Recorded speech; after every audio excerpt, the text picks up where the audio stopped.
Welcome to the Big Ticket Life. Each week, you'll hear and see stories of leaders overcoming struggle and living as examples of courage in their leadership. Autonomy, your voice is heard, confidence, you feel good about what you're doing, that you feel like you're successful, fun, relationships, and safety. That in a world where all of the information is available at your fingertips, the most important thing was going to be the closest relationships around you. You'll learn about living examples of trauma turned into triumph, stories of healing and impact, and how you as a leader can create impact and legacy for your family, for those you lead, and the communities you serve. Okay, now I'm obligated to share. They need to know this because I'm certainly not the only person who's going to do cancer. Working together in harmony with the singular definite focus. And for Gathering the Kings, that singular definite focus is to create and live the exceptional life. It's our role as leaders to expand on the space around us and bring others into that space. It all comes down to your why. You know, your business, why are you doing it? You know, how is it going to change the world and what's it going to do for your family? Purpose comes from serving. Purpose comes from giving. Purpose doesn't come from getting. It comes from what can I do for you? Living a bigger life, one focused on the healing and impact you can create for those you lead.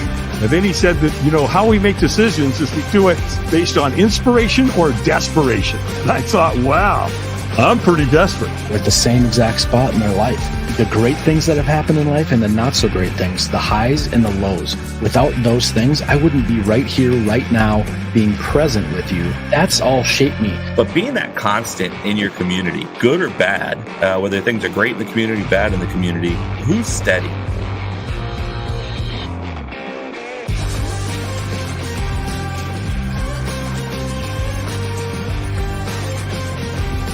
Taking the time and the space to slow down, and this is where inspiration begins to happen. They don't talk about the struggle, but I promise you, the story is in your struggle. There's preparation at operating at a certain level. Any sort of professional, Taylor Swift, U2, there's schedules, there's rituals, there's timings. There's nothing wrong with being humble, but there's also nothing wrong with stepping into your superpower and letting people know who you are. Welcome to the Big Ticket Life.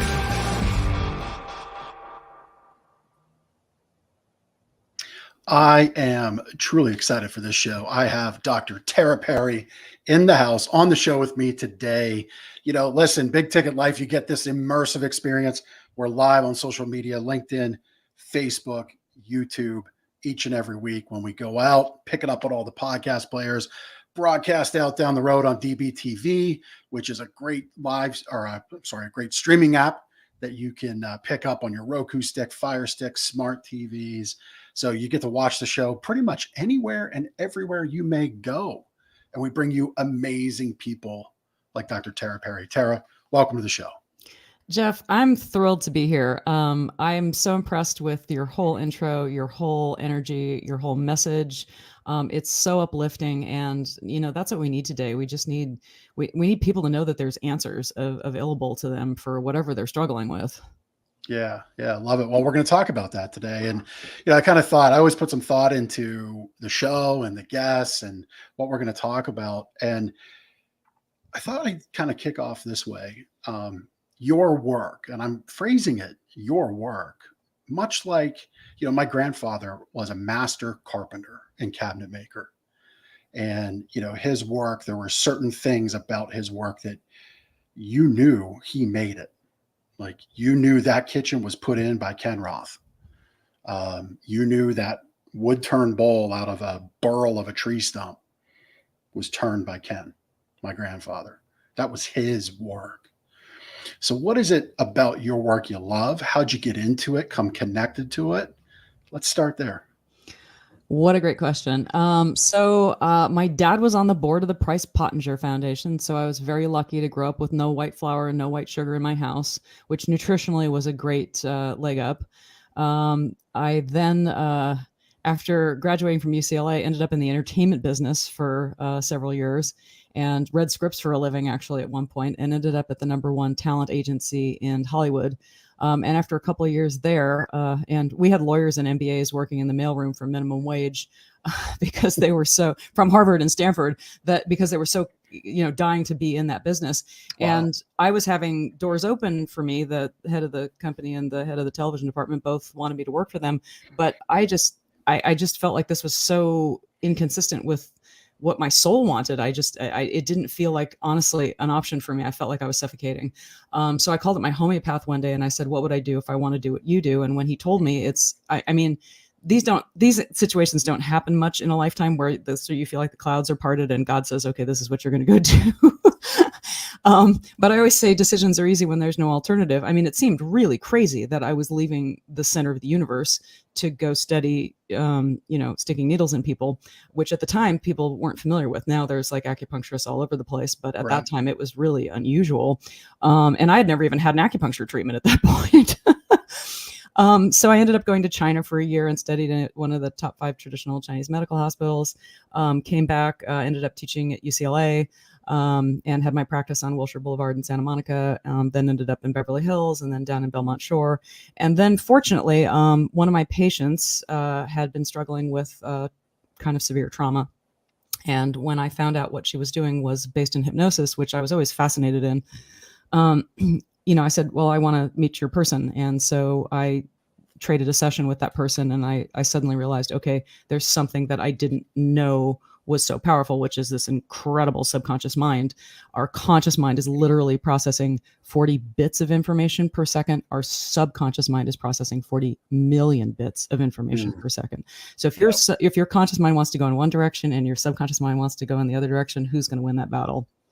Yeah, subconscious mind will. Yeah, and between the ages, when we're young, we're just sponges and we pick up all programming, and if a lot of it's not great, and we don't even realize it's there. So much of this transformation work is about healing and becoming aware of that. And if you have somebody to work with that can guide you through your subconscious mind, because it's subconscious, it's not available to your conscious mind. And I love to say that we stand on the shoulders of giants, because there's a lot of great people doing a lot of great work. And I've done hundreds of hours with a lot of these people, Marissa Peer, Tony Robbins. Whether you love him or not, there's a reason he gets $1 million for 8 hours of his time. He is a genius. He really knows how to leverage behavior and the subconscious mind. Joe Dispenza is another favorite of mine. I'm doing my 8th live event with him coming up next month. Once you start to understand how these mechanisms work, you can take people that are struggling with something. Anxiety is a huge one that I get. I've had many people with PTSD that have tried everything, and we're going to the hospital regularly because they developed a choking disorder, and they've gotten 100 on their military test, which is the top of the line. And in 2 sessions, they're going, it can't be this easy. And it truly is. Once you can find the lever in the subconscious mind that is trying to help you, but it's actually harming you, it's keeping you in fight or flight because it doesn't know any better. I always say we're like an iPhone 14 operating on iPhone 4 technology. So the goal is to just get a great analogy. Yeah, it's to get that programming. We're very computer-like in a lot of ways. Yeah. As Bruce Lipton says, you don't just, you don't remove the old program. You've got to remove the old programming and then write over it. I like that. So that's why I'm so passionate about this, is because I honestly, I feel like Glenda the Good Witch. I'm not giving people anything that they don't already have, but they've just lost access to it. It's as Joe Dispenza says, it's the most familiar, unfamiliar feeling there is. When you connect to that authentic you, it's like, oh, wow, it's always been there, but I just couldn't see it. I couldn't feel it. I couldn't access it. Yeah. I also feel like I get to let people out of prison for a lifetime, for a living. And that's also really, because it's just when somebody has programming stuck in when they were in the womb or as a toddler, and, they have no way of getting to it with their conscious mind. It's just delicious to help them connect to that, rewire it, and be that iPhone 14 or 15, whatever the latest thing is now, that they actually are, and live their life, with the freedom. It's like dumping a 150-pound backpack you've been unconsciously carrying around. Yeah. Yeah. I love that backpack analogy. I use that often talking with the people that I speak to about, whatever is holding you back, trauma, anxiety, just daily stresses. I often share, look, it's there, it's luggage we have to carry. And some days it's that 150-pound backpack, as you just said. Other days it can be managed in a cute little clutch or a little man purse that those shoulder slings that a lot of guys are wearing, right? Sometimes it's real easy to carry like that, but we still have to acknowledge it's there and we have to work through it. As you were talking, one of my dear friends and coaches, Lisa Marie Platsky, she talks a lot about how life ought to be about ease, not easy, but ease. To your point, the newest iPhone running on the oldest iPhone tech, that creates dis-ease, which is disease. And that disease in our mind can really permeate. And so people hearing this might think, well, this is easy for you to say. You've got all this training. You've traveled the world. You've been exposed. I've been stuck. Actually, I had imposter syndrome for a very, very long time. I couldn't really feel accomplished, even though I would be racking up certificates and accolades and awards, and I didn't feel like I was enough. And that was from childhood training. And once you can break and recognize that and move past that, life really does. You can wake up in the morning feeling good. Right. Yeah. So what is it about childhood that becomes such a problem, even for people that seemingly had Main Street in Mayberry? That is a fantastic question. Well, our brainwaves are naturally slowed down at that time, so we are sponges, and we just pick up. We're very tribal in nature. This goes back thousands of years. We're designed so that we're safe. And back in the past and very recent past, if you didn't get along with your tribe, if you weren't accepted by your tribe, you could be cast out, and that meant certain death. You could be captured by other tribes, eaten by animals. You had to be accepted by your tribe. So even if the tribe was horrible, that was familiar and safe. So our brains are wired that way. So we're not living in that world anymore. We often have been raised by parents that were not ideal. Some of them were, alcoholics or whatever the issues were.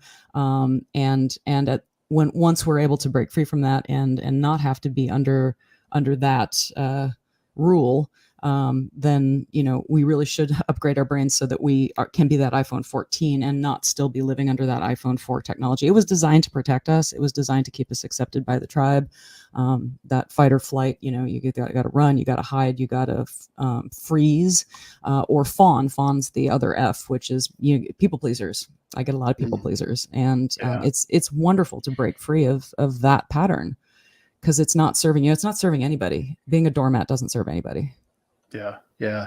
That fawn one I've not heard. Thank you for that.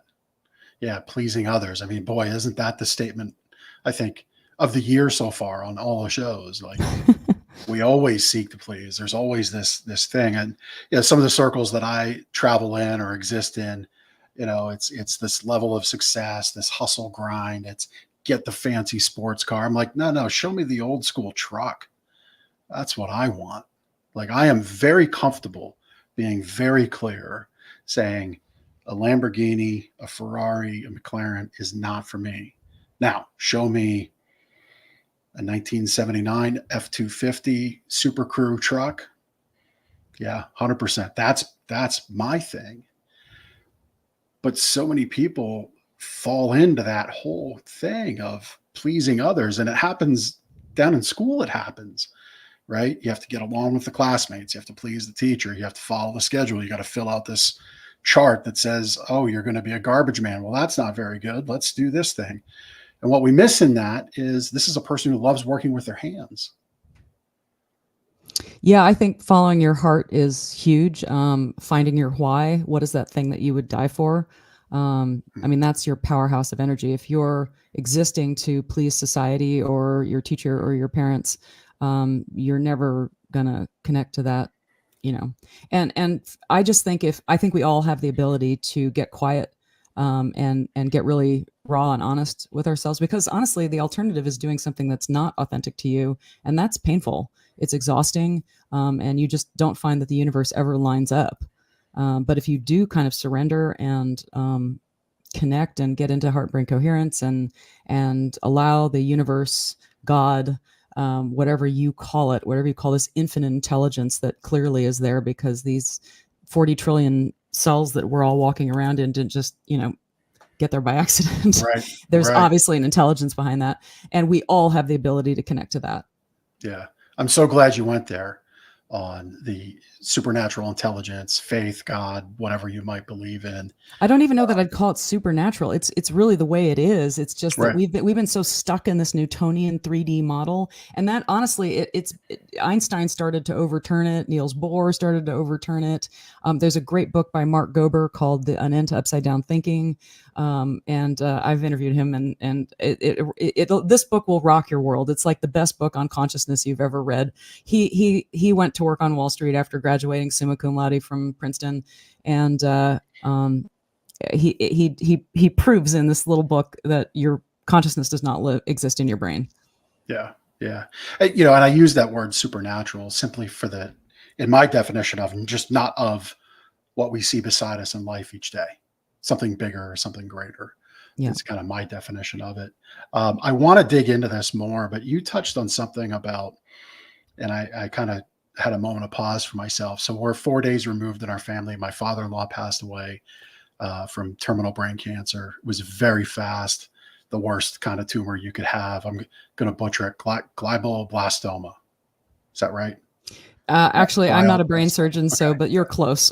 Yeah. So the kind of tumor that glioblastoma. Yes, there you go. So it weaves itself into the brainstem, and when we talk about conscious and subconscious things, this is wove itself into the part of the body that thinks about using the bathroom and about breathing, and those a softball's coming at my face, I better move, right? Like those instantaneous things that these 40 trillion cells do.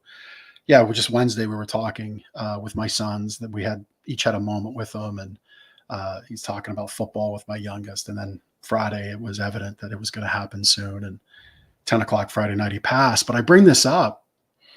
I forget what made me think of it right away, but it was about understanding your why, understanding what you want in life, and following that dream. And so my wife, we have power of attorney, and we're working through all of that stuff now. And in one of his past books is a password challenge. And the password challenge was, what's your dream job? And he writes this down. And it says, be a cowboy. And so I called him, I would say, hey, cowboy, how are we doing today? Right. Once I learned that, I talked with him while he was in the rehab hospital, still very lucid, still very much able to talk. He was doing occupational therapy. As much as a month ago, he was still up and around doing occupational therapy. So when I say this went quick, it went quick. But he wanted to be a cowboy or train engineer, right, out on the plains. So I said, oh, so either way, you're riding a horse. It's a steel horse or it's a regular horse. And he just thought that was so funny. We gave him a cowboy hat. I got him a cowboy hat from Boot Barn. Shout out to them. I went in, their team. We explained what was going on. I know cowboy hats can be very pricey, and I didn't want to get a super expensive one because we were going to cremate it with them, right? Like it says. So I explained. They gave it to us, and then another associate paid for the tassel. I share all of this, A, to follow up on your point of chasing your dream. B, on this conversation of faith. If you look for goodness in your day, you'll get it. You just have to actively say it. And then I think that subconscious activates and allows goodness to come in. If we say today is going to be a good day, I'm going to look for goodness, I'm going to look to give goodness to others, the subconscious is going to follow and flow through. And I'll turn that over to you. You just hit the golden treasure there. Where attention goes, energy flows, and results show. It's cliche, but there's nothing more true. When you think of quantum physics and that this whole sea of stuff that we're in, we're in a sea of vibration. And if you're vibrating at a low frequency, if you're thinking, God, why do I have to get up today? We've got 2 million cells coming online, being born in our bodies every second. What are those cells hearing each and every moment? Are they hearing, oh God, I gotta go to work today. Oh God, I gotta see this person. Oh God, how am I gonna get this? Or are they hearing, wow, what do I get to do today? Who do I get to meet today? How do I get to challenge my body today? I mean, you look at people like Nick Santos, no arms and no legs, and he's fighting in MMA. He's got entourages of people because he's inspired people. I remember once I was in a seminar with his Tony Robbins thing, and he looks at the camera and says, "What do you get to do today?" And the chat box lit up with, I get to go to the grocery store. I get to take my kids to school. Because you truly, you're here in 3D. It's a gift. Make the most out of it. Yeah. That what I get to do today statement is just super, super powerful when you really embrace it, and you said, where our mind goes, our energy flows. I always butcher these quotes. I'm sorry. I know that wasn't it. That's okay. I borrowed that from Tony Robbins. So that's one of his things. And it sounds cliche, but like as a species, it seems we're hell bent on trying to go it our own way. Like other cliche stuff that won't work for me.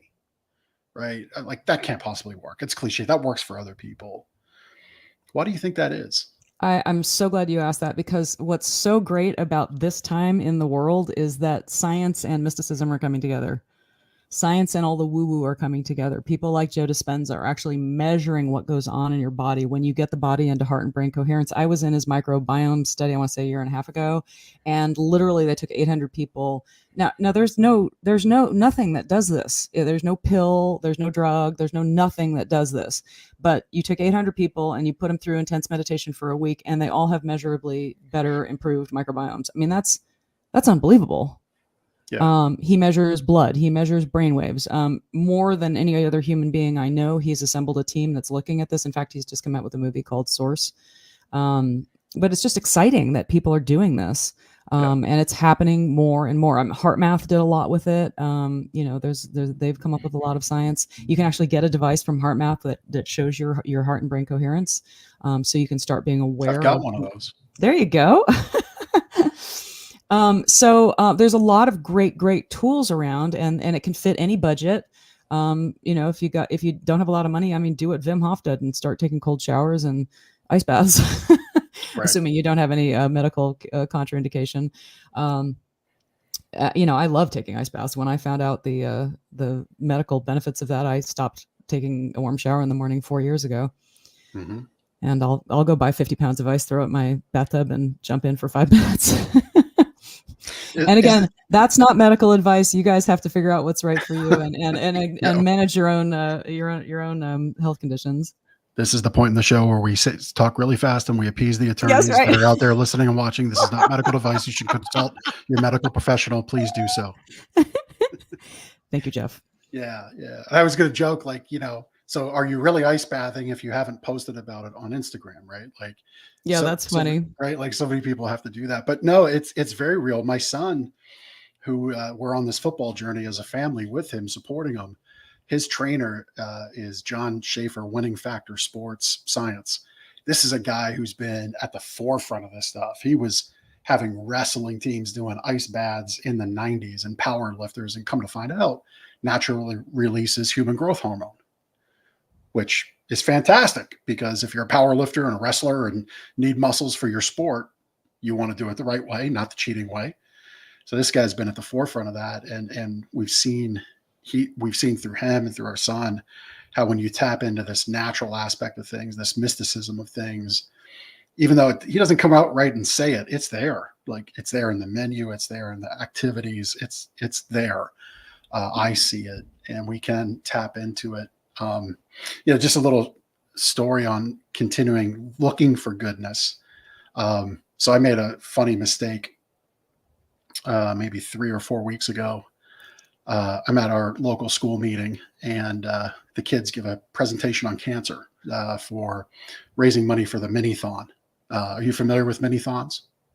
Yeah, so mini-thons are a part of the Four Diamonds Network. A lot of colleges, universities do a big funding for cancer research. And maybe you have some thoughts on cancer based on diet and nutrition and your body of work. I do. So we'll get to that. But the point of this part of the story is, so I make a mistake. I thought they were about $812 away. I forgot to carry the one as I'm looking at their presentation on screen. from 100 grand raised. There were $98,100 and some change. And I'm thinking it's $800. I'm like, well, it was abundantly clear that day. My father-in-law wasn't long for this world. We learned that day. My aunt passed away from leukemia at 17 when I was a kid. And I just felt in that moment, I literally felt this nudge to donate and help these kids hit that 100K mark, right? So I go out, talk to them, and then I sit back down and I realize this isn't $800, it's $1,800. Fast forward to Friday that week, I write and mail the check. I go out to my kitchen to get a drink. I look out the window, and what's right there on the perch of the window? Male red cardinal and a brown female cardinal. My grandparents to my aunt, parents to my aunt, favorite birds. Right there. Wow.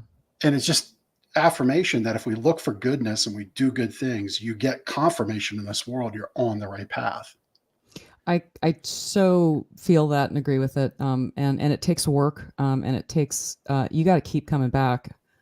As it's like riding a wild horse. It doesn't matter how many times you get thrown off, you got to get back on. Because there's no alternative. I mean, living life without this connection to that heart and brain coherence, to source, is you don't want to live that way. Right. You have more energy, you have more health, you have more vitality, you have more ability to help other people. It's like a win-win-win-win-win. As far as cancer goes, I again long ago, I was just a few years in practice actually, and somebody came to me with cancer. He had a big golf ball in the back of his throat, stage 4 cancer. I'm not licensed to treat acupuncture. I can help somebody get healthy, and if the cancer goes away, that's okay.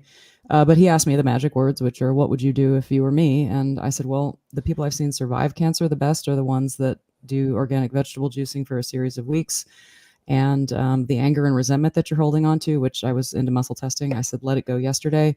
He did exactly what I said, and he was cancer-free in 5 weeks. Now, he did 4 rounds of his chemo. He was supposed to do 14. His doctors, and this is all actually they made a documentary of it. Thank God his oncologist agreed to be on it. But it was really curious because, even though they had told him he would be dead in a month if he didn't do his 14 rounds of chemo, he didn't look like, to me, I didn't think he was going to survive 14 rounds of chemo. I didn't say a word because, again, it's not my territory. But he didn't think he was going to survive. So he refused his chemo. Continued to do the organic vegetable juicing, the meditating, the letting go of his anger and resentment, and essential oils and stuff. And I believe he's still alive today, and this is well over 15 years later. Wow. But here's the crazy thing: his doctors, even though they told him he'd be dead in a month, they didn't even bother to ask him what he did, even though he was cancer-free in a month.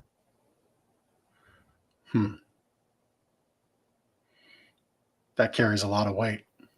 Well, what concerns me is that people there are no double-blind studies, or not sufficient ones anyway, in my opinion, that compare natural ways of dealing with issues versus traditional Western.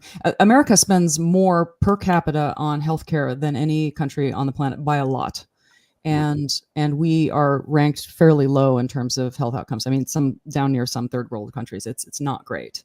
So we're doing something wrong. And I would love to see these modalities that seem to have, really positive effects promoted more. And I think honestly, the population has to start demanding it, because as long as people can go in, spend 5 minutes with their doctor, walk out with a pill, and people can make a lot of money from that. And I'm not meaning the doctor necessarily, but pharma makes a lot of money. Yeah. I'm not afraid to say it. I'll say it so you don't have to. Doctors definitely used to make money. Yeah. And it took a massive overhaul to stop that.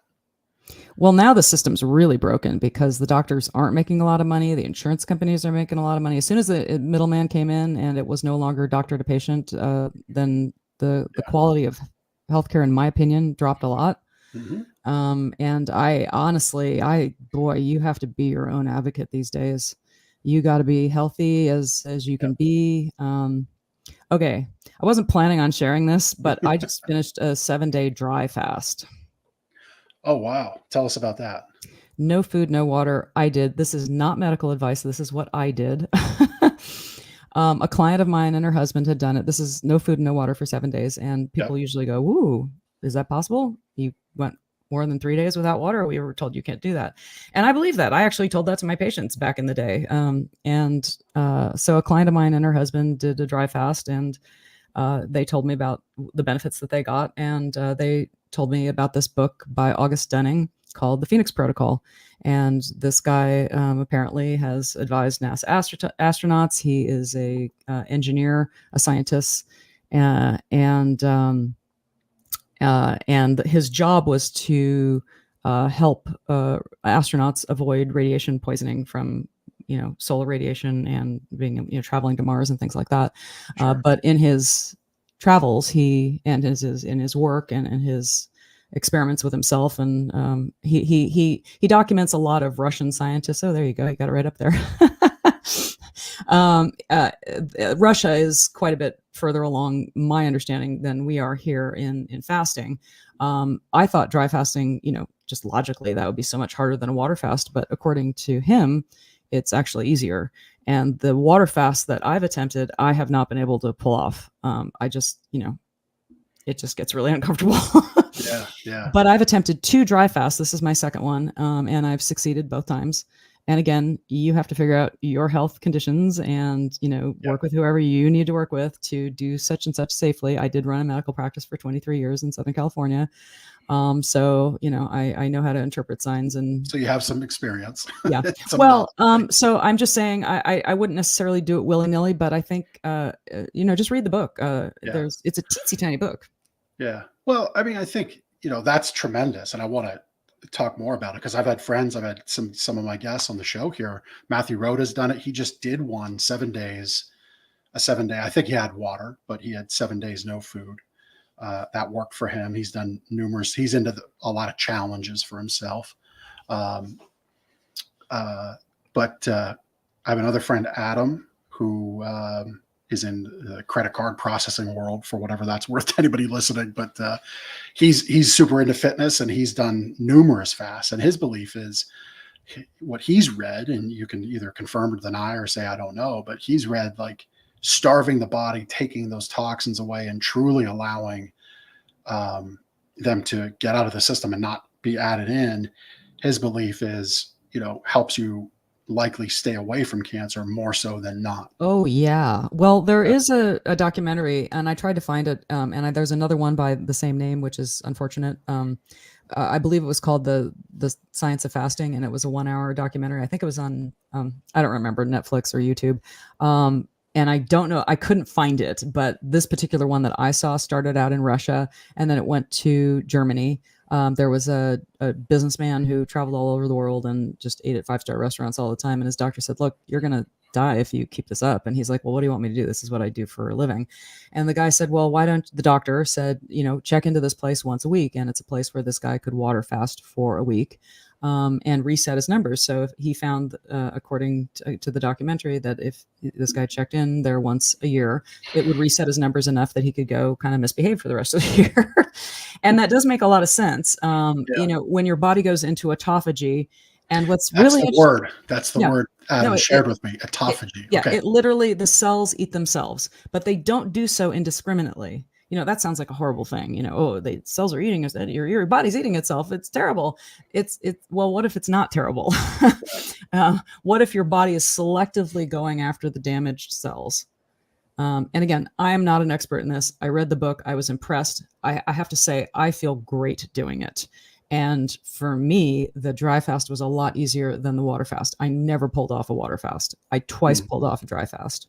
Why do you think that is? Because you know what, he explains the science so well, and it's a level of biology that's a few levels above my pay grade. Why is that? Because water, when you drink water, because it's so dilute, it actually pulls stuff out of your body. Whereas if you stop, you know what, I'm going to screw it up, and I don't want to mess it up here. The book is so simple. Even if you don't understand all the science, which I didn't, I'm not a biologist. Yes, I have a doctor of acupuncture degree, and there's a bunch of biology in there, but not this level. I mean, this guy is a chemist, an engineer, a biologist, and he's studied these Russian scientists that are experts in this field. it'd be nice to see more places around the country where people could check in and do these kind of things. There are water fast places that you can check in. I haven't looked into dry fasting places, but if anybody out there knows them, then please let me know.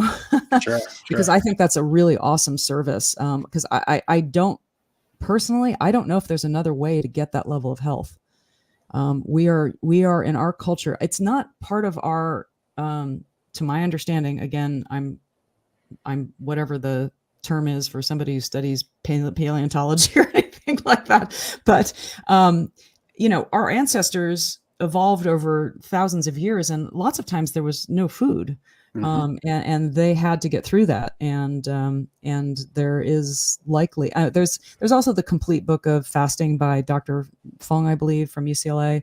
That has a lot of answers in it as well. So there's a lot of resources and tools for this out there, but I think it's really important to do something that gets your body into autophagy so that those old senescent cells, they're also called zombie cells, can get wrung out. Yeah. Yeah. I was going to say, it sounded very zombie-like when you said cells eating cells. They're actually called zombie cells. Yeah. And look, I think to put a little bow on this part of our time together, I think the thing for people watching and listening to take away is, if 7 days just blows your mind, focus on today.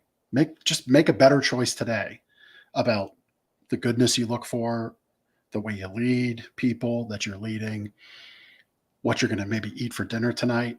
Can you make a better choice there and just make a commitment? Start with the next available choice right here and right now. Great point, Jeff. Yeah. Click off of this. Don't go doom scroll back on Facebook. Go do something positive in your business, in your personal life. Text a friend you haven't messaged for a while. Start on that path and just next good choice, and next one. Yeah. Well, I love atomic habits. If you just get 1% better every day, it doesn't end up to 365% better by the end of the year. It's like 24 times better than the end of the year because it compounds on itself. Yeah. Everything compounds on itself. So the bad habits compound and the good habits compound. And so just keep doing it a little bit better each and every day. I mean, just on the topic of fasting, you could do intermittent fasting where you do your eating within an 8-hour time period and allow your body to restore and renew for the next 16 hours. Bodies are very different, and there's all kinds of theories on how to, you gotta kind of pick what works for you. Yeah. Well, I mean, it kind of goes back to the dream vehicle situation, right? Like, I'm not an exotic sports car guy, but I am a cool truck guy. Like, and what works for one doesn't work for the other, but find something that works and improves your day, improves your life, improves your health. I got to tell you, a very human experience with my father-in-law, the things that I saw, the things that I helped him do. At the end of your time, and you're in a room, and it's just literally, I set up an iPad for him because it was just this tick, tock of the clock on the wall. That was it. Him in this room. And he's looking up at this gray ceiling. You have a choice. That can be your end and alone, or you could be like my father-in-law was and just have a stream of people ready to see you and be with you and help you along the way. We all have that ability to make those good choices throughout life. One of the things that you've got coming up, we've talked a lot about what you do, a lot about what you do personally, but you've got something coming up later this month, May 25th, that sounds like it's in the realm of making good choices. Let's talk about that. We won't save it till the end.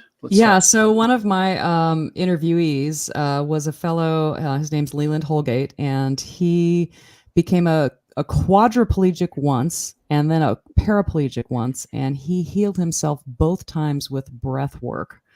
His life story is absolutely incredible. He was on the it's truly amazing. He was on a military break after this harrowing mission that he had done, and he's wakeboarding, and the guy takes an extreme left turn, and wham, this guy breaks his spine in an area that leaves him paralyzed from the neck down. And basically the doctors were like, sorry, you're gonna have to get used to not moving your arms and legs. Well, luckily his PT had been an Ashtanga yoga expert, and so this person got him breathing into his body that was paralyzed, and he started to feel his brachial plexus light up, and he got really excited. So he just kept on going with it, kept learning more of these breathing techniques, and managed to completely heal himself. There you go. Hi, Leland. I love you. I was going to ask you, what do you love about Leland? But like, here we go. So not only one-time quadriplegic. Yeah. But this then- is a beautiful thing about Leland, and this gets to the importance of healing your heart. It is so important to go heal that childhood trauma, because he got back the use of his arms and his legs, but he hadn't healed the childhood trauma, which was horrific. I mean, his father threw him out of a second-story window. He was alcoholic. He had a lot of challenges growing up. Since he didn't deal with those, he ended up, in spite of having recovered from being a quadriplegic, he ends up on the street, on drugs, and homeless. I know, crazy. So then he dives more into the Ashtanga yoga, heals himself from all of that, more into the breath work, gets his feet on the ground, and then he gets hit by a car and ends up a paraplegic. And he's like looking up at the sky going, God, you've got to be kidding me. This interview is on my podcast, Next Level Healing. Just go look up the Leland interview. And he's like, God, are you kidding me? And so, but the benefit of actually recovering the second time is that he was able to record it. And now he teaches it to military personnel, which is absolutely fabulous. So he and I are doing a webinar on May 25th at 5 p.m. Eastern. And anybody that wants to be a part of that, I think you guys are sharing the link. You can always go on my website, consulttara.com. Just shoot me a thing saying, give me the link for the, the Leland interview that you heard me on, big ticket podcasting with Jeff. Yep. And for anybody listening right now, it's bit.ly. So ly/next level healing. So that's the direct link if you just want to go there, or you could go consulttara.com and connect that way. Perfect. But bit.ly/next level healing is the place to go. So boy, what a story for Leland. I definitely need to see about getting him on the show. Oh, absolutely. Happy to make that arrangement for you. That'd be fantastic. So yeah, what's really cool about it is, he's up leveling that, that chi, the body energy. And then my thing is helping people go to what's stuck in their subconscious mind and rewire that quickly. I've had multiple people with PTSD that had struggled with it for years and don't have it after 1, 2, or 3 sessions. And so I'm going to go over some of those case studies. And I have found that once we dump that old baggage, and again, so much of it, I carried around so much baggage for so many decades and didn't realize it until finally, it's like when the student is ready, the teacher arrives. But it took decades of work for me to dump that old childhood baggage. I mean, I didn't grow up with the kind of physical trauma that Leland did, but, my dad was narcissistic, and, it's just like 1 minute you were the center of the universe and the next minute you didn't exist. And that's very confusing as a child. Yeah. And you start to think that nothing you do is good enough. And that's a really common thing that people feel. So, that's one of the key things that people come to me with. It's usually anxiety, fear, not feeling enough. Sometimes it's addictions. Sometimes it's phobias. But usually something locked into the subconscious mind that they know they're pressing up against something, and they've tried meditating. They've tried everything. They've done Dr. Joe. They've done breath work, and they're just like, I've got to get this thing resolved.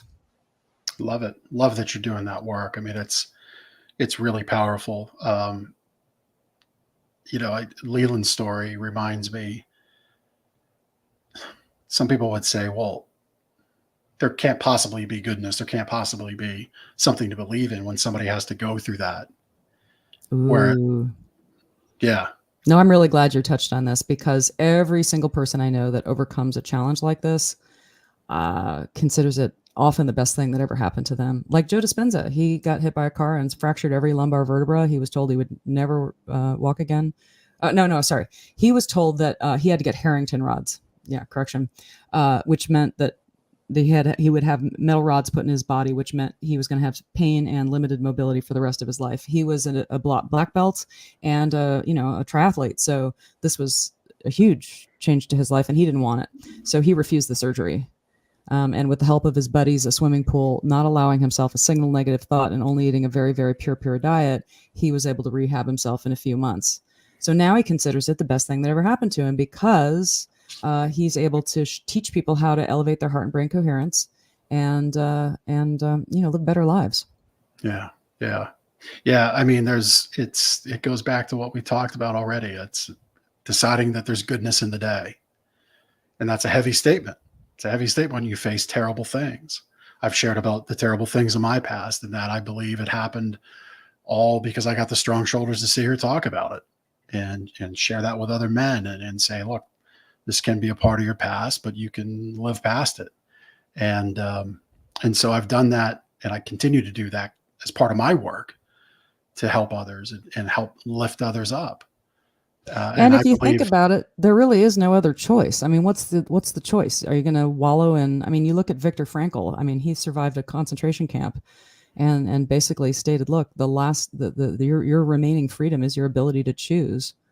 Love that. Your remaining freedom is your ability to choose. He said it a little differently, but that's the gist of it. Yeah.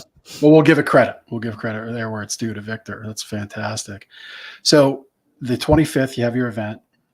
People who should show up. Oh gosh, well, I guess anybody who hears this and feels inspired to, listen to a guy who was a quadriplegic once and a paraplegic once, what it was like to go through that, to become victorious over that, and not only that, but give back to others. If you want to learn from me, it's going to be a Q&A with both of us. So if you feel like there's something stuck in your subconscious mind that is unwanted feelings, unwanted behavior that you've been pushing against, struggling against, you can get your questions answered. I'm going to go through a bunch of my case studies. So, I mean, you can hear about the gal that was attacked by a Rottweiler, and she had to go through 6 jaw surgeries. She was living in pain, living with PTSD. She was going to doctors all the time. She had to go to the ER. She was at risk of going to the ER every time she ate because she had developed a choking disorder. And in 2 sessions, she didn't have it anymore. There's one of the guys, and he's a Dispenza guy, and he had gotten in a motorcycle accident 40 years ago and was struggling with back pain. And he was all excited when he found out I had a background in acupuncture. And I said, you know what? You've done acupuncture, you've done chiropractic. Why don't we just go to Command Central and find out what's preventing your healing? Because if you break your femur, which is your thickest bone in your body, that should be healed better than ever in 8 weeks if there's not something getting in the way.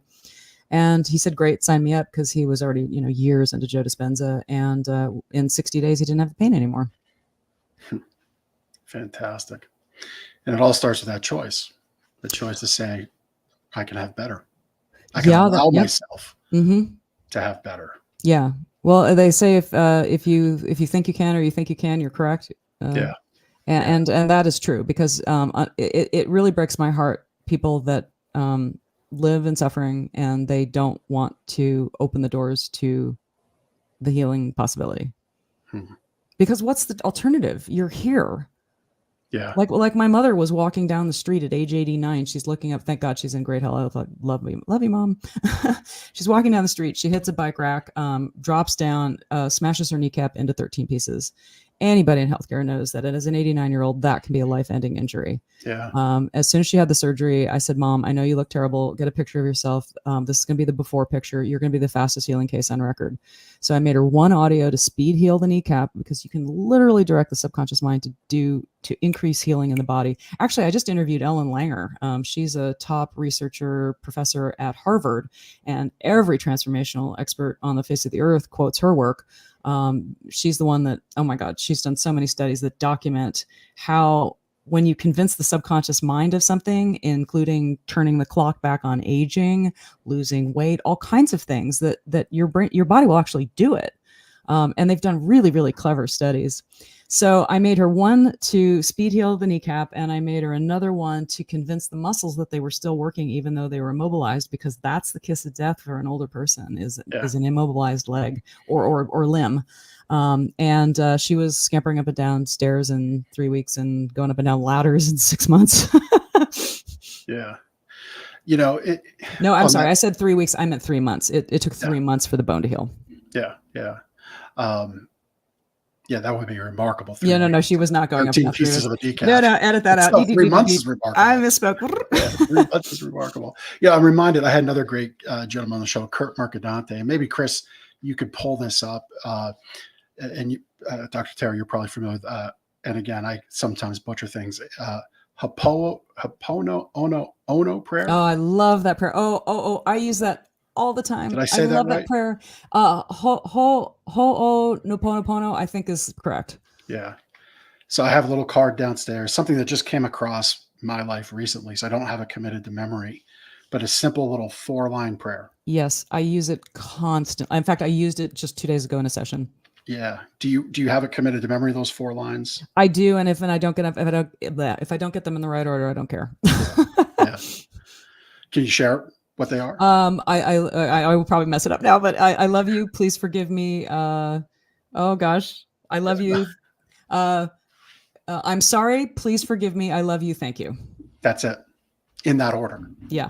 Yeah, that's it. I'm sorry. And what that does is when you say you're sorry, you just take you just take so much energy off of being right. You allow yourself to be sorry for whatever, even if, maybe somebody wronged you. There's this great book called Radical Forgiveness. I don't know how many stories you want me to tell here. I love telling stories. That's fine.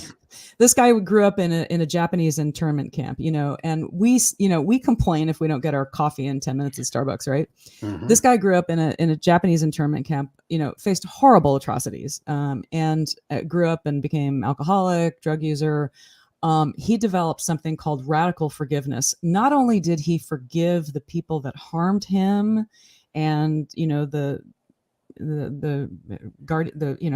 parents in the internment camp, he forgave himself for World War II. Can you imagine that level of forgiveness? Yeah. And if you think about things from a quantum perspective, that's incredible. But when you forgive another person, when you forgive anything, you aren't really, you're not letting them out of prison.